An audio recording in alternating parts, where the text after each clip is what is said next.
So, Isaiah, you wanted to tell our listening and viewing audience a little bit about you reading Where is Adam? I know you just got the book the other day. Can you tell me how many chapters you've read so far? I've read chapters 1 through 7 and I really enjoyed it. Okay. 1 through 7.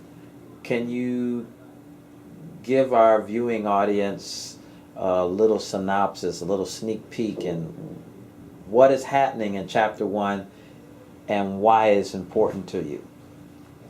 Chapter 1 is I Want My Mama. It involves 3 teenagers and they all are in a crime.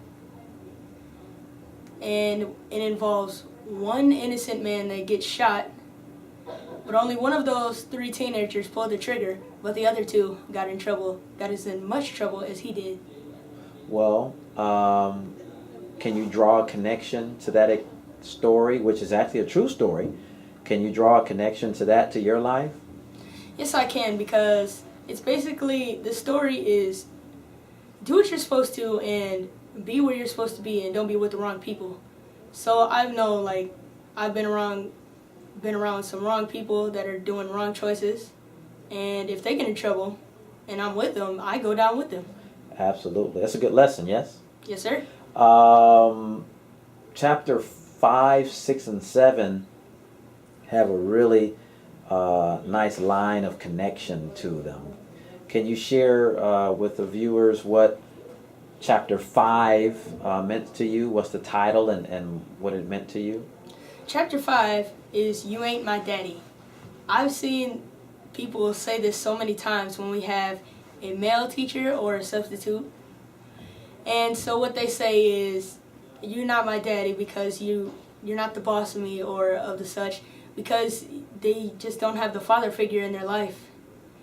So they just go crazy and just think that nobody, like, the father's dead. Yeah. So basically, a male can't tell them what to do. Mm-hmm. So it's not that the male is trying to act as their father, it's just that because they represent that father figure in the form of their gender, that the students oftentimes rebel against them. Have you ever used the term, you ain't my daddy? No, sir, because most of my teachers, they've been females, and I just try to show respect to all of my teachers and everybody. Awesome. So the next chapter after You Ain't My Daddy is another chapter, and I believe that chapter is Let Me Show You How. Can you tell us who it's about and give us a short synopsis of that chapter? Chapter 6 is Let Me Show You How, and it's about a boy named Joe who really isn't on the right path and is really not doing what he's supposed to. And so Mr. Wheeler, he invests in him, and he gives him time and he gives him money, and then he kind of guides him on the right path. But then once he turns 19, he just quits and he stops, and he's not doing what he's supposed to anymore. What do you attribute to the fact that Joe made a bad turn? What made him go from, okay, I'm going to accept this help from Mr. Wheeler, to I don't want your help anymore? I think he just didn't want to strive for it anymore. I think he's just tired and he wanted to hang with the wrong people. I just think he wanted to do what was bad.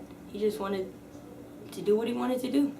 Now, chapter 7, I think that's as far as you read thus far. Tell us a little bit about chapter 7. Chapter 7 is called Redemption, and it's about one of the black belt instructors here at Double Dragon. His name is Iziah, and he's one of the great people here, and he's just like a great role model. And it just talks about how from the beginning, when Mr. Wheeler invests his time in him, and he leads him on the right path, and now he went to college and he has his master's degree,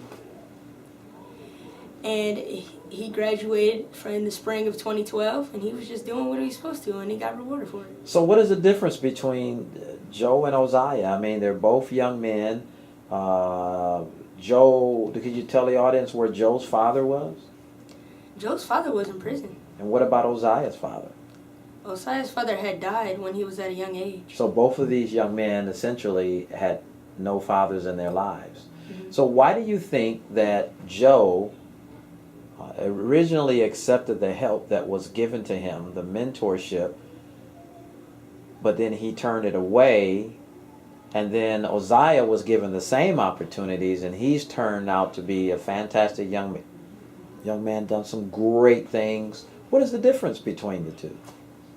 Well, the difference is between there's like two different individuals. What Joe may think is right, Iziah may think is wrong. So they have two different opinions and such. So Joe may think that stealing and doing drugs is bad or good, I mean. And Iziah may think that they're bad. So they just have two different opinions. How can you connect those three stories, and particularly the last two stories, chapter 6 and chapter 7? Let me show you how, where Mr. Wheeler attempts to show Joe how to do the right things. And redemption, where Iziah also came into Mr. Wheeler's life at a young age, but he's made some different choices. How can you connect that to you? Well, lately I haven't been attending Double Dragon, and so now I've been kicked off the star team for temporarily, and I just haven't been doing what I was supposed to, and so Mr. Wheeler's trying to guide me back on the right path so I can do what I'm supposed to and not go like Joe on the wrong path.